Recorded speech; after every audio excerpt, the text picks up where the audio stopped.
Thanks for joining me for the May Forecast Challenge. This is the May 27th forecast. Hope you're staying cool out there. I'm sure you have noticed it is very warm out today. Last couple of days have been midsummer heat. We got 2 more days basically of heat similar to this before we see a cool down to even a little bit seasonably cool weather on Sunday, Monday, and Tuesday. That's your big picture of what's going on for today. Again, I had my thermometer got to 97 today. We were not 97 degrees in South Londonderry. Again, that's probably 7 or 8 degrees too warm with the sun. But I did register in the right around 90 for a lot of the afternoon, even as the clouds moved in a little bit and as I got some shade on my weather station. So we were probably realistically very close to 90, even here at 1,000 feet or 1,100 feet in South Londonderry. I'm sure a lot of the valley areas, matter of fact, we're going to look at a picture or a map of temperatures soon, and we'll see that a lot of valley areas did get to 90 today.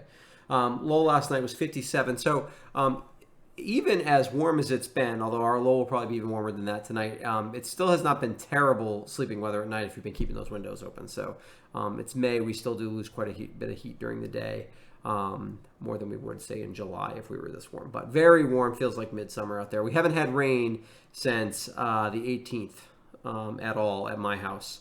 And only 0.2 then. So that's 9 days. So we're pretty dry out there. So just keep an eye out for that. We should see our next precipitation. There's a chance we could see some precipitation tomorrow, but more likely on Friday. All right, so here's what satellite looks like. A couple interesting things that happened during the night. First thing, you may notice this swirl down here over South Carolina. Tropical Storm Bertha spun up right before it made landfall. It made landfall as a minimal strength tropical storm here across South Carolina. Basically, it's bringing a lot of rain to the southeastern United States. This is going to head up and kind of be trapped in our overall frontal pattern. But most of the moisture from it is mostly going to ring out over the southeastern United States, and then it's going to go to our west for the most part. So we don't really have any enhanced showers and thunderstorms from Bertha specifically. So that's good news. You can see there's lots of clouds to our west. We're kind of in the one sunny spot up here, and as some thunderstorms develop today, we'll get some clouds. We could certainly see some clouds overnight tonight into tomorrow. That's another thing that'll keep our temperatures even warmer than they would be. So here's your temperature map. This was as of about 4 o'clock this afternoon. You can see in West Lebanon, it looks like they were 94 degrees at the time. At this time, Keene was 88. Bennington was 87. So upper 80s, it'd get to 94 up in Burlington, and I'm not even sure. Yeah, even warmer, believe it or not, even warmer up into southern Quebec, right along the St. Lawrence River Valley there with mid-90s, which is just crazy warm up there for this time of year. Radar, we did have a few basically air mass thunderstorms. These are thunderstorms that develop. There's really no weather trigger for these. It's just very hot and humid, and particularly you can see these are kind of mountain induced. So the wind, you get just enough wind coming over a spot in the mountains, and it causes lift, and that gives you clouds and some thunderstorms. We've certainly had some clouds around here. We've had a few thunderstorms. These are dying out with the heat of the day. So if you and I really didn't see any south of Rutland. There was one that was just kind of east of Rutland earlier this afternoon, but otherwise in the southern Vermont, we basically stayed dry, just some clouds. These would be the kind of storms we would see tomorrow. They may be a little bit more numerous tomorrow.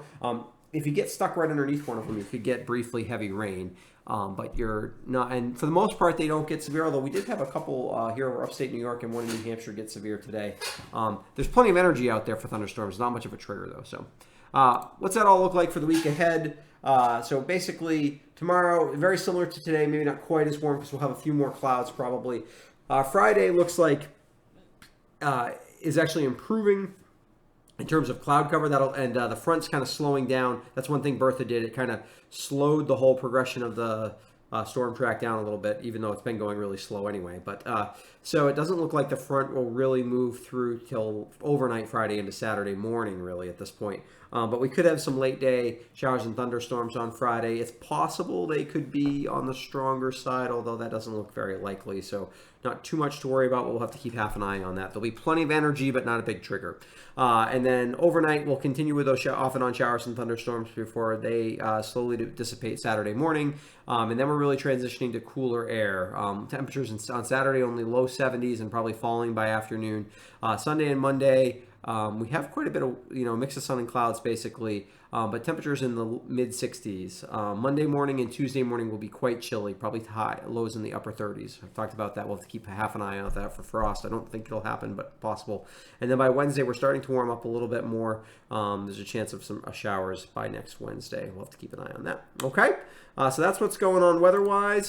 This month we are doing this to raise money for the Neighbors Pantry. So if you want to do that, you can by becoming a patron of mine for the month of May. Any money I raise through my patron site this month will go to the Neighbors Pantry. And if you continue beyond that, it goes towards helping me do a few more of these forecasts and also helping me increase or buy some new equipment to help enhance these forecasts some. So thanks for all your support over the month, and we will see you again tomorrow night.